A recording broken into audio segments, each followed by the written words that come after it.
What's up, y'all? You are listening to For the Artists, a podcast brought to you by Creative M Projects. I'm your host, Melissa Cherie, and I have with me the one and only Chris SIDERS. Now, let me tell y'all about Chris. I'm just now meeting Chris, so I'm looking forward to this conversation because everything that I'm hearing, I will literally be hearing for the first time, with the exception of the first 10 or 15 seconds that, we chopped it up before I hit record.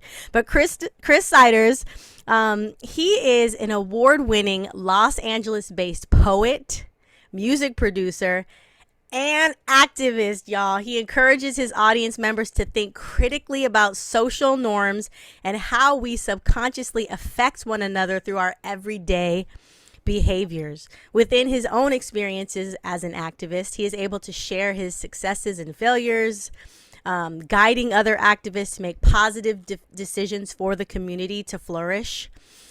He has done so many things, y'all. He's been active, from what I can see, in the college scene, kind of like the educational intellectual circuit. He's done a lot of performances with a lot of different universities like Dominican University, CSU Monterey Bay, CSU Dominguez Hills, Hartnell College, Tannery Art Center, Southwest LA. I mean, the list is long. Okay, Chris, you can get into that when I give you a second. But wow, it's a lot. He's directed the Mending Monologues. That was done in the spring of 2013. And his involvement with the Mending Monologues production led him to join the feminism movement as an ally, organizing events such as 1 Billion Rising. Let's see, he's ran an award-winning column. He's a writer. Y'all, he's written a few books, okay, in his young age. Let me tell you about the books he's written. Born in the World of, and that was in 2016. He wrote that. Something About September. I like how that rolls off the tongue. That was in 2020. A Culture Shock in March of 20. Oh, so he just released another book, y'all, March of 2022. He's done some film scoring, okay? A short film called Reach. I Too Am American, a short film he did in 2019. Okay, hip hop, R&B, soul, funk, indie.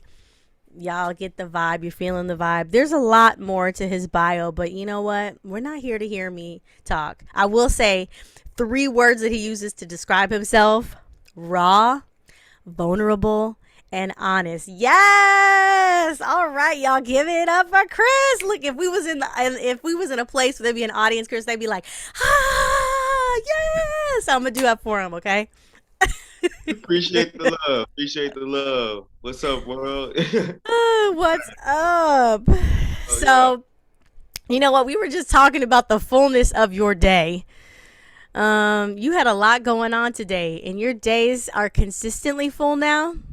Yes, I got 3 jobs. I've been touring, performing nonstop. I got a feature performance in downtown LA Sunday, and I performed it last night. And before last night, I was performing this past Sunday. And yeah, it's stacked. My schedule's stacked. Your schedule is stacked. So how do you keep your schedule together? I mean, are you a paper person? Are you digital? How are you tracking all this stuff and staying on top of it?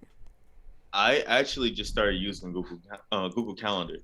Okay. And just to keep track on like little daily tasks I need to get done. All right, I got to email this person. I got to contact that person. Be sure to do this. Remember, you got work on this day. Like, don't forget it. So, yeah, that's kind of how I've been keeping track nowadays. Before, it was just off the top of my head, because like when you get into that hungry state of like, oh man, I want this, it's gonna stay in your brain. But as you keep going on, something just happens to where like, you just get a little bit more exhausted, and it's just kind of harder and harder to keep up. So, yeah. And as an indie artist, you do have a manager, or are you just managing yourself? all independent, 110%. Okay. I am looking for management, so hey, reach out. Holla if you hear them. Okay, so right now you're on a poetry tour. Is that what you told me?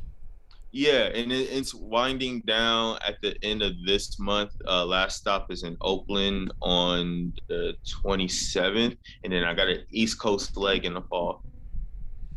Okay.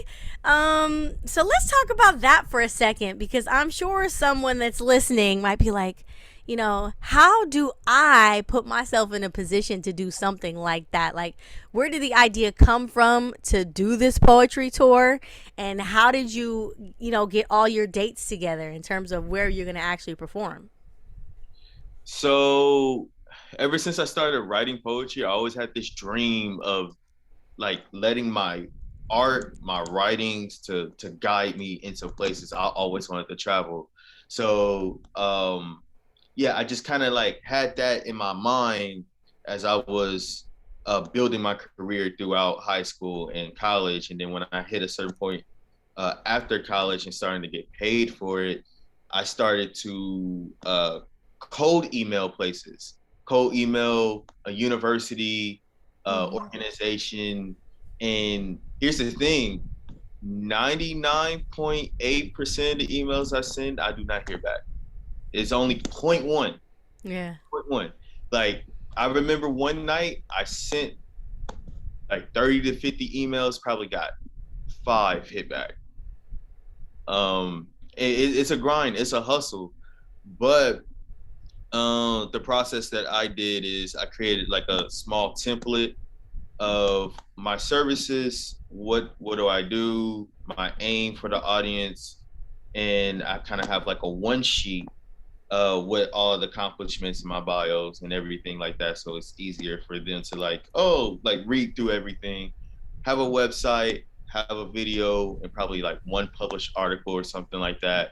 And just start looking up emails and just sending it off, just sending it off one by one. And I'm blessed to be in a position to where like so many people hit me back and um, just believe in the craft and what I could provide. That's dope, Chris. That is what's up. So, did you have a certain number of places that you were going to include in this tour? How did you know when to stop, or is it still kind of flowing in emotion?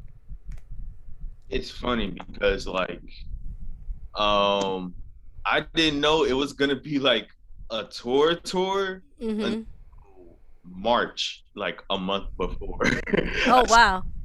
April, because like different things just started to happen. Like, oh, I got Monterey County, and then I got Reno, Nevada, and then I got Humboldt, and then I got Portland, and then LA, and then yeah, all these different places. Just it just stacked up, and as I went along, more places started to hit me back. So then I started to add dates as I go along, and more opportunities just came up. Started to connect with more communities, and the big also I just want to throw this out there. Like the biggest advice I could give to an upcoming artist is to never be afraid to like hit the open mic circuit because you never know who you're gonna meet, the different type of connections you're gonna create, because those could definitely lead to like paid gigs as well. Mm-hmm. Um, because I know a lot of folks kind of get afraid of like, oh man, I'm throwing myself out there, like, and like I'm not gonna probably not gonna receive anything back. But like the thing is, it's kind of like a win-win. You're sharpening your sword in terms Mm-hmm. of like your performance style, and also like your writing too. Like if it's like poetry, singing, whatever the case may be, yeah, you're sharpening your sword. And then the added bonus is again making those connections. And who knows, somebody might even like send you some money through Cash App. So like and that Right. so yeah, yeah. So back to the original question, yeah, it's just stacked up over time. All right. So, this is a combination of paid and non-paid gigs that are in the mix. But Majority paid. Majority paid. Yeah. Margie Perry. Okay. But I love that you bring out the fact that it's not always about the money. You have to get out there and, do some things regardless of whether or not you're getting monetary compensation. There's other things that come back. You know what I mean? Like when you're performing and things like that, like say it's a non paid gig, it's like there's other ways that you end up being paid or compensated, like through sometimes the relationships that you make or the experience that you gain. So it's just interesting. I love that you bring that up because there's a lot of ways that our cup can get full. It's not always about money, although we do need money to be in this world. Oh, of course, and that's the other side of the coin, and that's something that I tell artists all the time as well. Know your worth. Never, ever, ever charge below what you feel that you're worth. You know what I'm saying? And that's something Mm-hmm. that I had to learn when I first started off.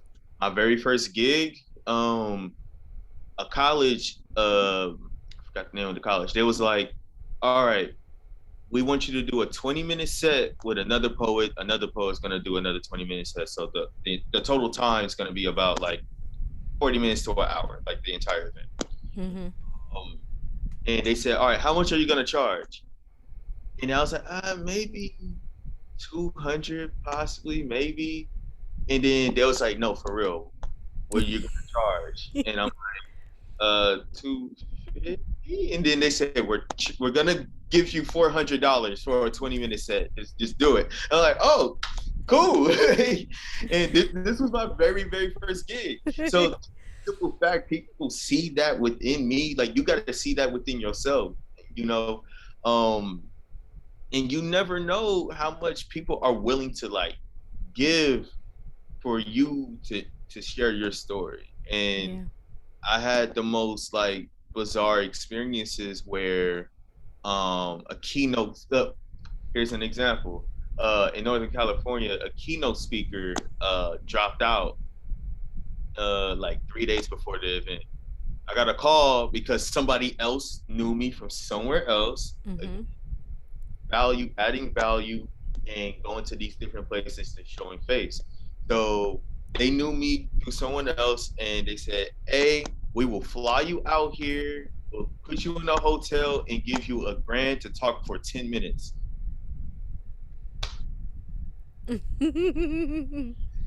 No, you never know. So like, it's all keeping faith and um, knowing your worth, and then sometimes you got to play the game. Mm-hmm. I've been playing the game when it comes to like budgeting. Like sometimes they'll ask me like, "All right, what's your rate?" I'll say a number, and then they'll be like, "It might not quite fit with our budget. Okay, let's negotiate." But then Mm-hmm. I'll always have a base number. My Yeah. number, yeah, like I'm not gonna say my base number, like, but but yeah, never go below that. Well, this is valuable. Okay, this is so valuable for somebody listening. It is very important to have a base number because here's the thing: if somebody wants you, once you give a base number, if they really want you, they're not just gonna say, "Oh shoot, I can't afford that." They're gonna be like, "All right, well, they're gonna come back with some sort of counter, you know, and to figure out how to make it work." But I think there's it's really important to, one, like you said, know your value, but also it's important to do your homework to know like what the rates are for what it is that you're doing so that you can come up with your base rate. You know Yeah. what I'm saying? Because it's kind of like if you're buying a car and stuff like that. It's like the car is going to be a certain price based on the year and the model. And so, if you try to offer somebody $500 for a car that's worth 25,000, like, yeah, it's not. Hello, like you obviously didn't do your homework. You don't know how much this car costs. So sorry. Hmm. And like the other thing is too, what artists across the board is just to know your audience and like what is your, I guess, like lack of a better term, your niche. Uh, Mm-hmm. like for myself, I gear towards mental health and trauma, and identity as a black man, identity as a queer black man, and coming from the inner city of Los Angeles, Mm-hmm. different experiences and intersectionalities that come with being me. Um, so I could go to different particular spaces. Other spaces may not find me like all that great, and it's just Mm-hmm. knowing your audience. So like, for example, um I can't really think I can't really think of an example, but it's just not going to a particular space with not enough knowledge in mind. Which is basically what I'm trying to get at. Mm-hmm. Okay. So let's talk a little bit about how you chose the. Well, I'm like, do I want to go there right now? Okay, I got two things brewing right now. One is I want to know how you chose the lane, your niche, right? What you got into. But then I also want to know how you even got into poetry at all. Like, did that start young? Did that start when you were in college? Because you went to UCLA, right? I went to CSU Monterey Bay. TSU Monterey Bay. Okay, okay. Um, so yeah, I'm like, did those happen simultaneously in terms of your starting to write or do poetry and finding your niche, or how did that happen? It's really interesting. I kind of just learned about it as I went along, but Mm-hmm. I'll start from the beginning. I started writing in December 2009 when I was in high school. I was 16 years old, going to View Park High off the corner of Crenshaw and Slauson. What's up? What's Okay. up? And so, the thing with my poetry, my older brother Jamal Carter. He was performing with our mentor Mike the Poet, and he just took us around the city and just exposed us to different things because like we didn't really go outside of our neighborhoods like that other than to school. Mm-hmm. So when I was seeing him perform a lot, I was I want to do that. I want to be like him, and then started to write every day. I started to make Shakespearean sonnets, Italian sonnets, limericks, all these different things. I started to read the Dead MC Scrolls by Saul Williams, studying T.S. Eliot, Percy Shelley. I could go, yeah, all these different artists and these different rappers. I just been studying the lyrics intensely, and um, through that, I kind of just been building my craft. So when you listen and hear like my performance style, it may sound like I'm rapping or I have like a melodic style, Mm-hmm. uh, but it's of course it's all poetry. How I found my niche in particular, it was through college because I fell into activism. I didn't wake up one day and I was like, I want to be an activist. It just happened. Mm. um, so it kind of happened in conjunction with the Mending Monologue show because I got involved my freshman year, and then my sophomore year, um, I was asked to direct the show.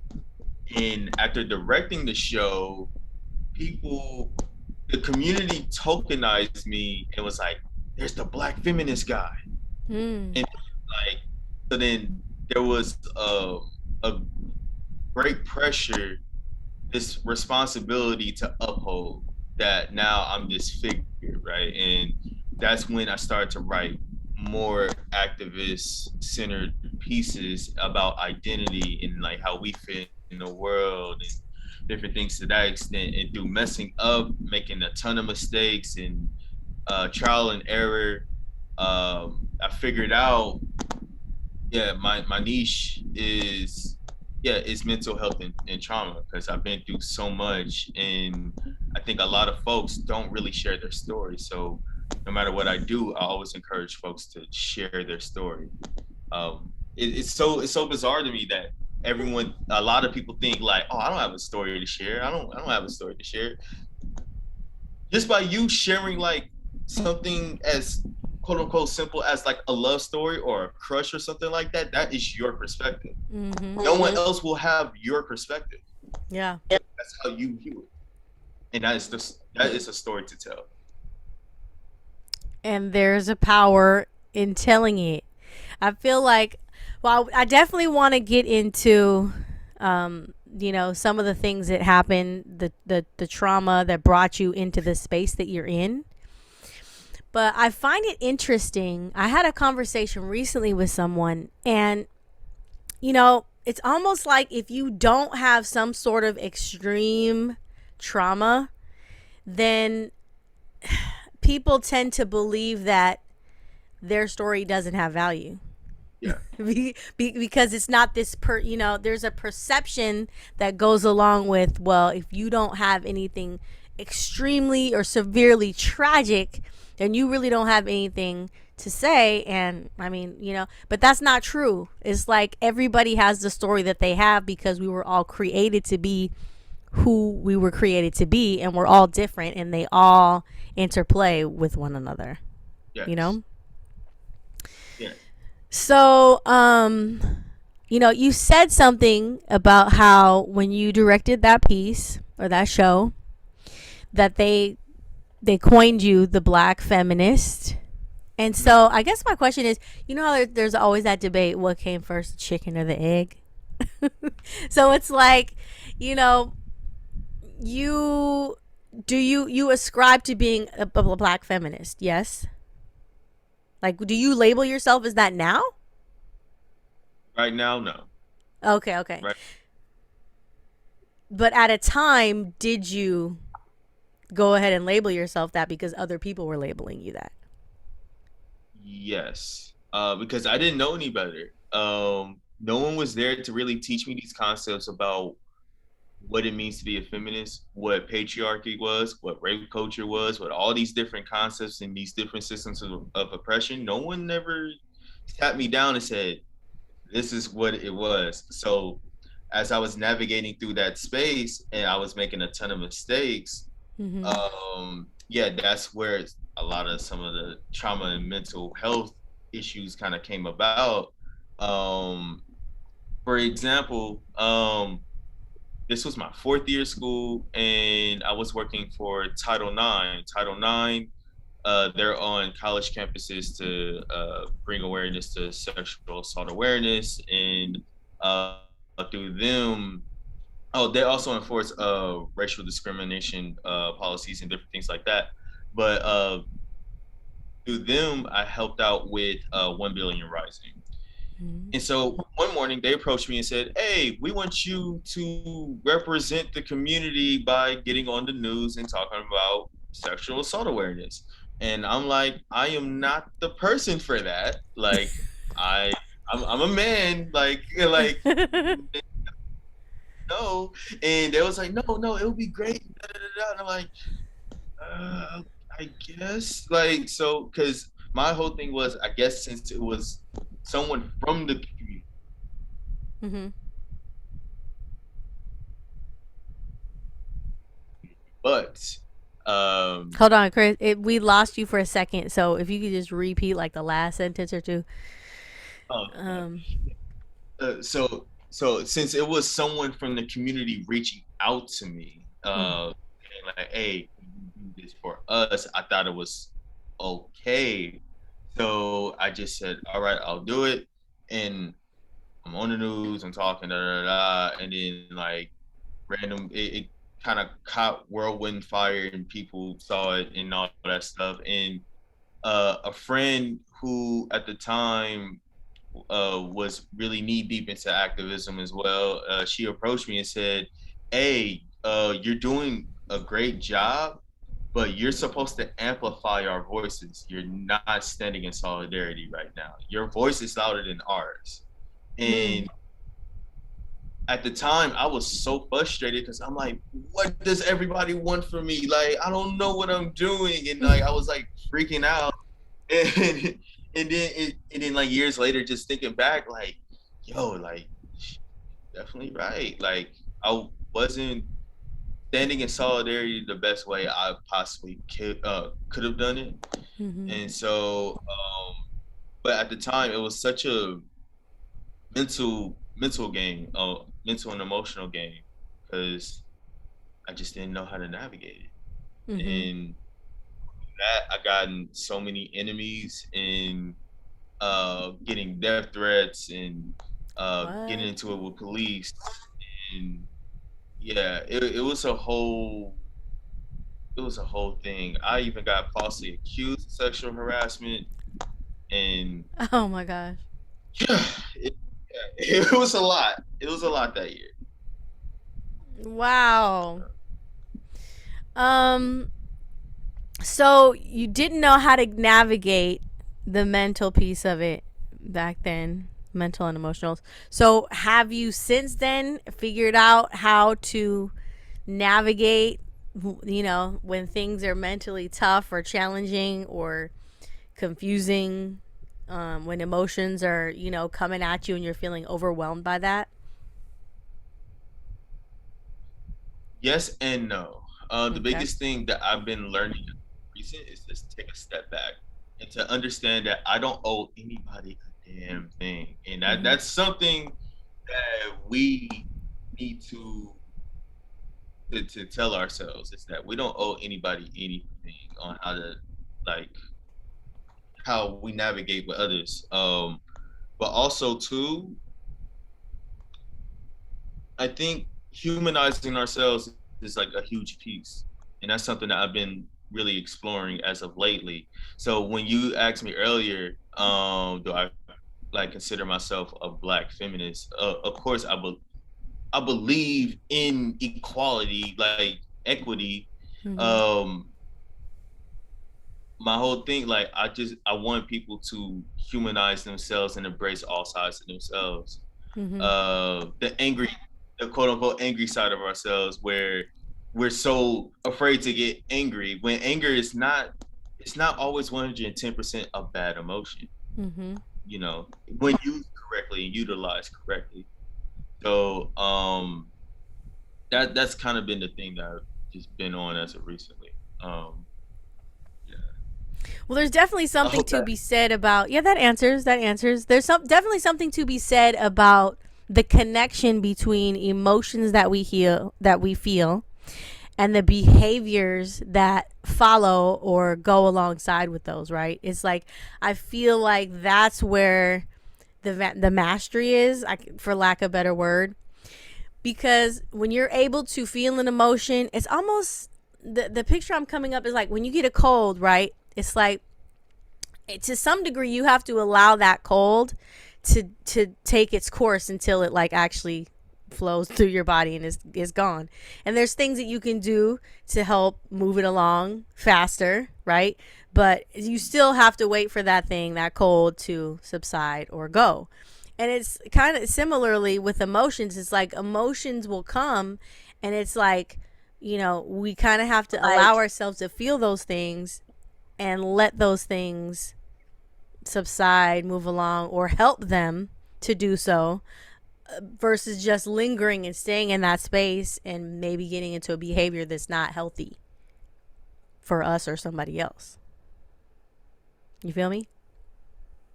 Yeah, no, I feel that, and I think that is an issue. That's what's been going on, and like, just as a black man in the black community, we don't allow ourselves to feel. Mm-hmm. Like my father is like, I love my daddy to death, but just the other day when I was telling him, "Yo, I need to take a break. I'm so exhausted," and he was like, "Son, like take a break when you get to the spot that you want to be in." I Mm-hmm. understand his perspective because it's a different time period and whatnot, and then there Mm-hmm. wasn't talks about self care and self love and feeling. Yeah. But that's what generates so many health issues. That's why right now there's like he has kind of difficulty with walking and like keeping his stress levels down. And Yeah. this is just again like I see in a lot of older black men and black men my age. Mm-hmm. Um, get so caught up in everything that's going on, we don't know how to stop because the this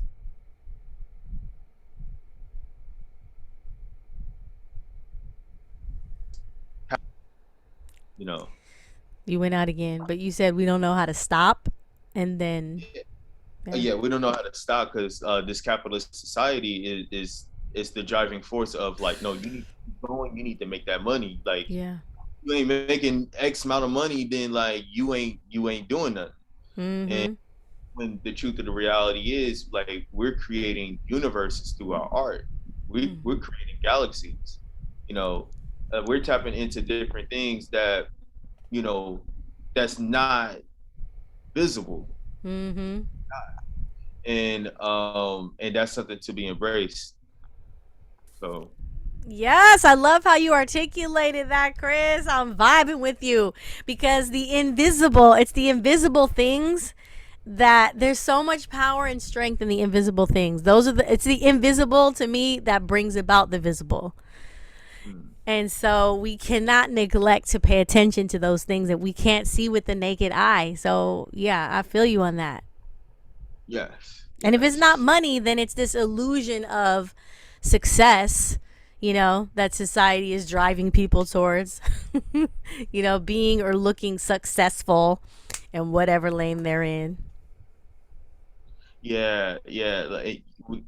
Yeah, just getting so caught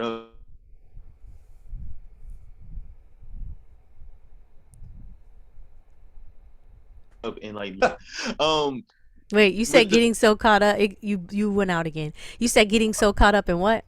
getting so caught up in looking successful. Look, I'm so glad we're having this conversation because again, with me going on my very first tour as a solo artist, you want to get to that point of like, yo, I'm doing my own tour, on my own tour. Mm-hmm. Like it's on my own terms. And like when before you hit that level, you're like you glorify that lifestyle because it's like being on the road and all that stuff. But then Mm-hmm. once you're in it, totally different ballgame. Yeah. You got to wake up at this time. You got to be there at this time. Money. What's gonna happen when like you having health issues? Like both of my feet went out back to back, and I couldn't walk. I pulled up the shows on crutches. Oh my goodness. There's photos of me on crutches performing. Like, like this is not a game. It's not a game, and people really think like it's all fun and game. Like, oh yeah, like going party, this, that, and the third. But then what you gonna do when your voice go out? What you gonna do when you get sick? Mm-hmm. And I've been sick while performing. Yeah. Nights where there was a time on stage I actually broke down crying on stage Mm-hmm. Mm-hmm. because there was a lot of things going on in my life and that so don't do things to look successful, and I definitely been guilty of that, and this is me calling myself in, like, do not do things to look successful because it's gonna come back and it's gonna bite you in the butt. I mean, I would be surprised if there's anyone that could honestly say that they've never done that. I feel like we all have, Mm-hmm. you know? But at the point when you were having, like you broke down on stage, how did people respond? I mean, how did you recover from that? So I I suffer from PTSD and severe anxiety. Mm-hmm. So I've been going through a really wild, to say the least, transitional period for the past year. Mm-hmm. With shifting around with different friends, different groups, and trying to find my own footing and whatnot. Mm-hmm. Um, I kind of just been in this headspace of like, can I trust this person? Can I trust that person? Um, as I'm like building these like friendships with people and people saying like the words "I love you," I take it as, what do you want from me? What are you plotting on me? Mm-hmm. And this is not me not knowing how to receive love well. Um, so during that particular time, I was building a business relationship with someone, um, and they would tell me like, oh, just checking in on you, da da da, I love you, this, that, and the third, and I'm like, like I didn't know how to take it. And like just processing it, and that particular also on top of that too, it was on Mother's Day, and I did a poem about dying from COVID and then coming back. That literally happened, and that whole experience. My mom came to the hospital, and we had to talk through a glass. So it was just a bunch of different emotions uh, Mm-hmm. coming up, Yeah. and the folks that was there to help me out, and they was like, "Yo, what's going on?" Da, da, da. It kind of felt like my back was against the wall. I'm like, who here is plotting on me. And it's a lot of internal self work I need to do and have been doing, and it's a journey. Mm-hmm. It's a journey. Chris, how did you become so self-aware? Like, I know that we're living or moving more into a time where it is not only accepted, but in terms of like self-care and healing, health and wellness, mental health, like all of these things are now not only accepted, but they're talked about more frequently, more openly, where, maybe a few years ago that was not the case. But I would like to know how you got to where you are in terms of being so self-aware. I mean, you're very in tune with what's going on with you in terms of what you're feeling, what you're experiencing, and then able to articulate it clearly. So how did you get to that place? Because that's something that's, not always easy for people to do. Honestly, it comes with a level of vulnerability. We always talk about being vulnerable with others, but we never talk about being vulnerable with ourselves. Mm-hmm. Um, and that's something that I had to again learn as I go along. Like, okay, do I really feel right doing this? Does this really feel good? How is this serving me? Mm-hmm. Um, so just through that, and then building my emotional intelligence. Emotional intellect is something that it's such a quote unquote basic thing, but it's something that we don't get taught in schools. It's one of those really essential things that we need to learn, just like balancing a checkbook. What does it mean Mm-hmm. to open a bank account? How do you open a bank account? A credit card, stuff like that.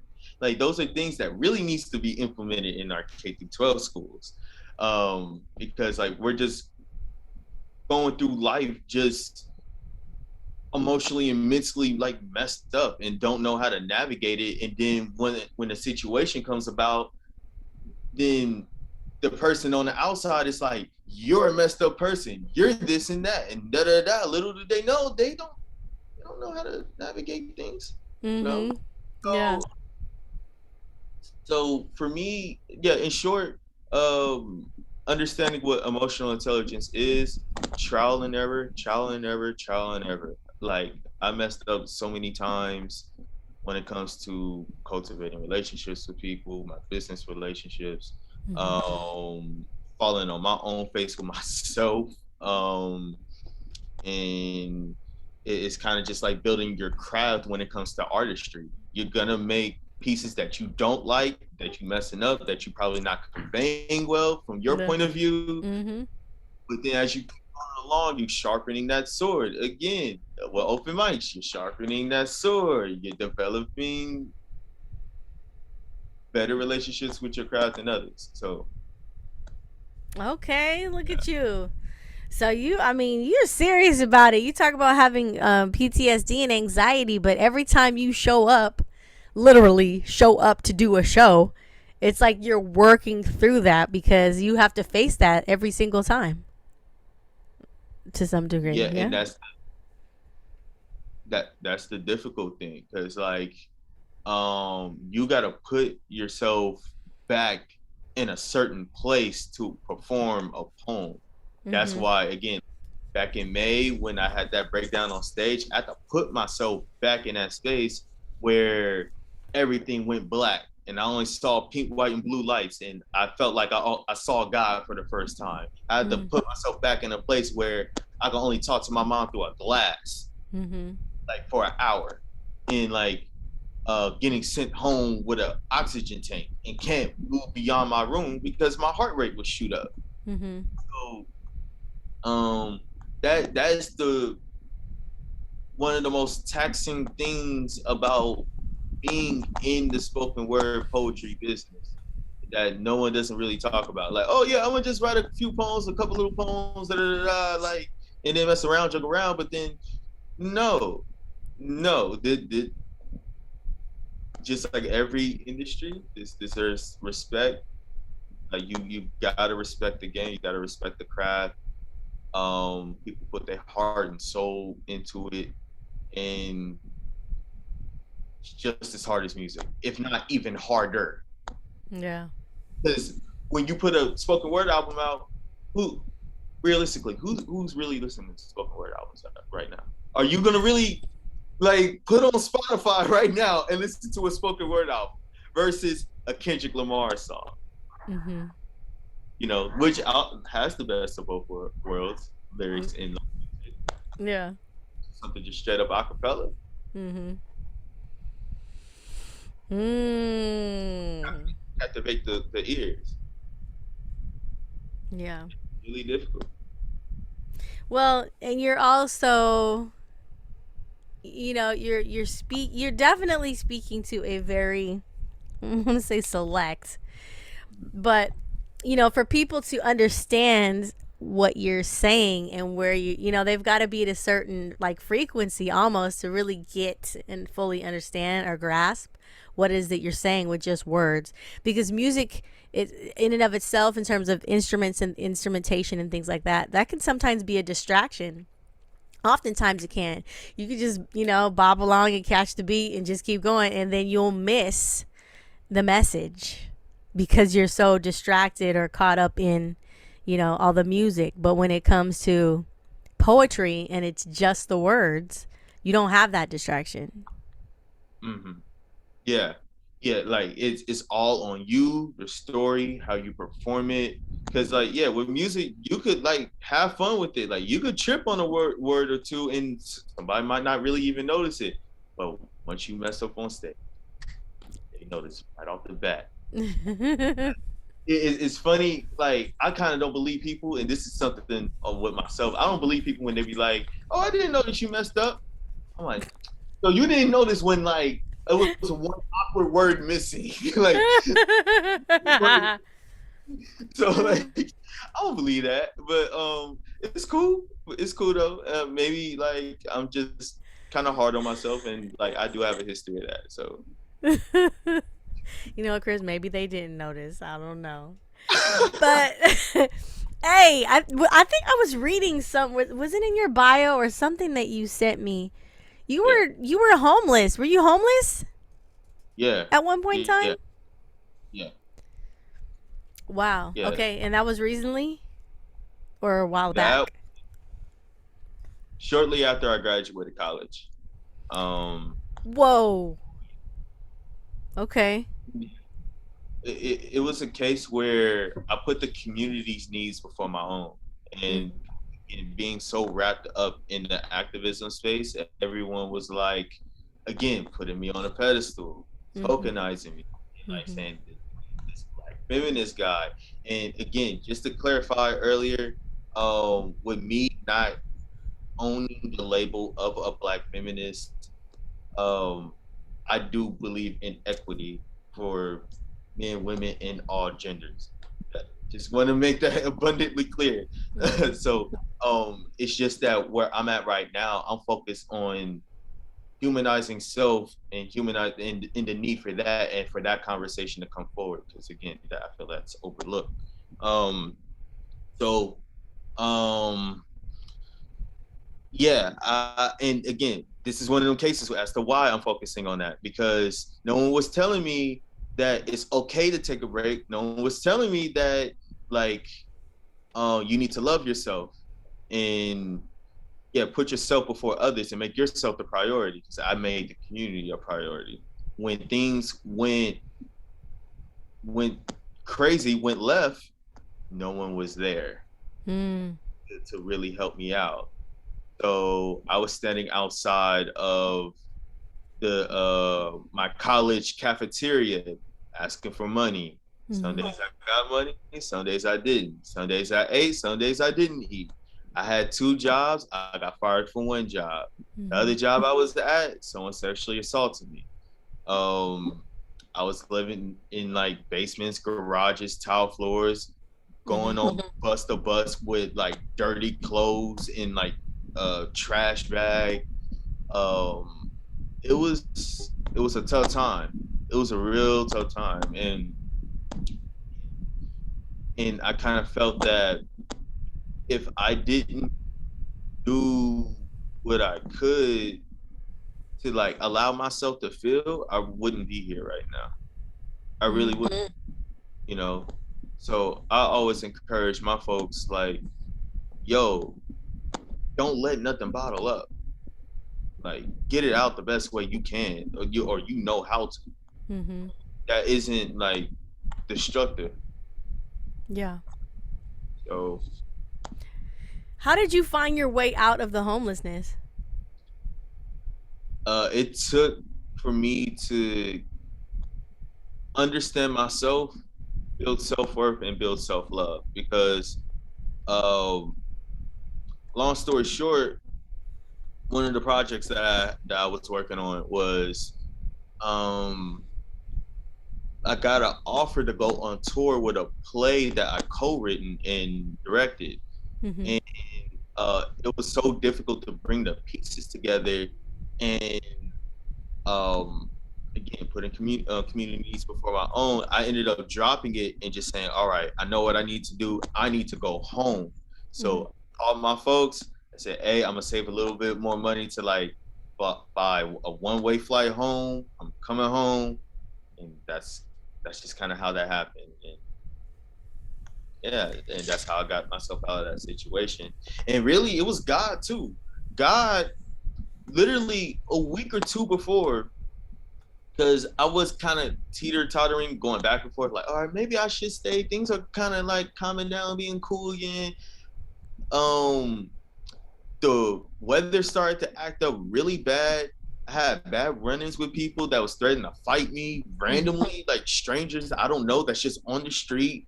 And I was just like, in yeah, I just kind of just took all that as a sign of God saying, like, you will die here if you do not leave. Mm. I left. Wow. Whew. Chris, that is, man, I'm just like blown away by that. I mean, that's an experience that not everybody can come out of and be so clear and just like, wow. I just can't believe. I mean, I can believe it, but I'm just in, I guess I'm in awe that you experienced that and you're on the other side of it. It just seems very miraculous in a way when I hear you talking about it. It honestly, it all praises to God. I can't take it. It's really all God because Mm-hmm. God gave me the signs like way before I started to accept God. And the moment I accept God, it was my COVID experience. And that's when I started to crack open the Bible, going to Bible study, uh, Mm-hmm. and reading the Word, having conversations about the different blessings God put into our lives. So um, that's honestly how I got out of it. And God provided actually an open mic on Wednesday nights when I was homeless. Mm-hmm. That right there. Because I went there every night, every Wednesday night, every week. Mm-hmm. I got my frustration out. I was building a fan base at the same time. And didn't know it, huh? Mm-hmm. I, sorry, my dog. Yeah, yeah. Again, adding value. Mm-hmm. Um, all that and that helps me today. When I go back up there and I perform and like they're paying me, Yeah. so it all worked out. That, you know what? Those unexplainable experiences, it's like where you can't take any credit really for like some of the things that were happening, but they're so tangible even after the fact. It's like 5 years later, 10 years later, and if you just put your mind on the memory of that unexplainable experience, and it just takes you to this place of I can't even articulate it, Chris, but I'm pretty sure you understand what I'm saying. I mean, it's just like it's just like you don't even have the capacity emotionally to contain it all because there's so much fullness and energy in the memory of being brought through such an experience that you cannot even explain. Yeah. You know?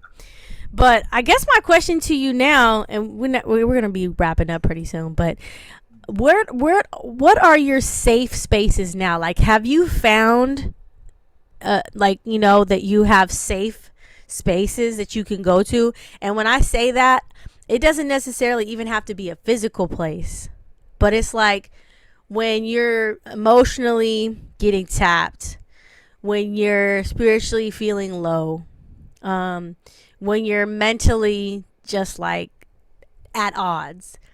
Like, where can you go that's a safe place to reconnect and find yourself and just kind of be at peace and get grounded again?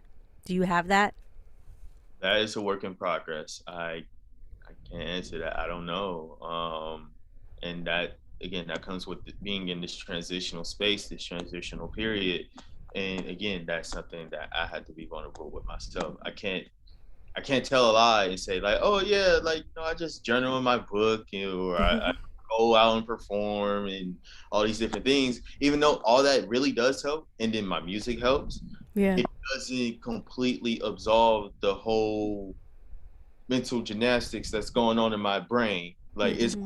it's still a lot going on. As much as I may want to ignore it or may want to put it off, um, there's still a lot of things I'm still working through and still trying to figure out. Yeah. Well, keep working it out, keep figuring it out because there is that space for you, and I do believe that you're gonna find it. Um, and yeah, so I encourage you to keep exploring that. Um, yeah, yeah. I think I had one other question, and it just slipped away. Man. All right. Well, what's next on the horizon? What's next on the horizon? So you're gonna finish this poetry tour. Then what? A lot of great things. A lot of great things. Should I even say it? Something came in yesterday that was really exciting. That was supposed to do in 2020, but the world went to crap, and so it got canceled. But Okay. um, let's just say international. Nice. All right. Cool. We got some international stuff popping, possibly. Yes. Can't say where, That's fine. That's fine. but I'm so excited for that, and it's just again like the whole thought of like where I've been, where I'm at, um, avoiding death, avoiding not getting expelled from high school, and like a whole bunch of things, and just to be here right now, it's all such a blessing, and it's all due to God. Um, Also, like again, checking myself, checking my ego, not not to glorify these things, give love to some others. Mm-hmm. Who are your current influences right now? Like, who do you have in your corner that you are looking up to, that's advising you outside of God? Is there anybody Um, that's in Mike, your ear giving you wisdom? Mike the poet Thompson. He's a Los Angeles poet, a LA historian. He does a lot of community work, and the biggest thing with Mike, he always like instilled in me, was to always show love even when love is not given to you. Mm-hmm. Um, just be a great person. Like if it's not for somebody else, be a great person for yourself. Yeah. um like because he's always not he's always about, yeah, just all the positivity, because there's a lot of negativity going on as it is, and Um, yeah, yeah. Mike is definitely always in my ear, dropping gems. And and I would say my brother Jamal. Jamal, he's the whole reason why I'm doing it. The whole reason why I'm doing it. Yeah, yeah. Those two definitely. Okay, cool. So shout out to big ups to Mike and Jamal. Hey. All right. Well, why don't you go ahead and let everybody know how they can find you, how they can follow you, your website, your social media, all that good stuff. Yeah, hit me up through Instagram at like the actual at symbol. The Chris CHRIS Siders SIDERS. All that's one word on Instagram. Yes. Okay. And then you have a website, right? Yes. Oh, and book me. Yes, of course. Book me. Like, come on, man. ChrisSiders.com. Again, ChrisSiders.com. Yeah. Boom, Chris Siders, you guys. I mean, we'll have to, now that we're connected, we'll have to stay in touch. Yes. Possibly have you do some things with creative and projects in the future. Love to. Love to. Yeah. So this has really been a pleasure, Chris. I enjoyed hearing parts of your story. I know there's a lot more to your story. We can't get it all in just one little episode. Yeah. So we might have to invite you back in the future. Always down for it. Just say the word. All right, sweet. Okay, you guys, we're going to wrap it up. Once again, this has been Chris Siders, and you have been listening to For the Artists, a podcast brought to you by Creative and Projects. And until next time, you guys already know what it is. I want you to keep creating from the inside out. Peace.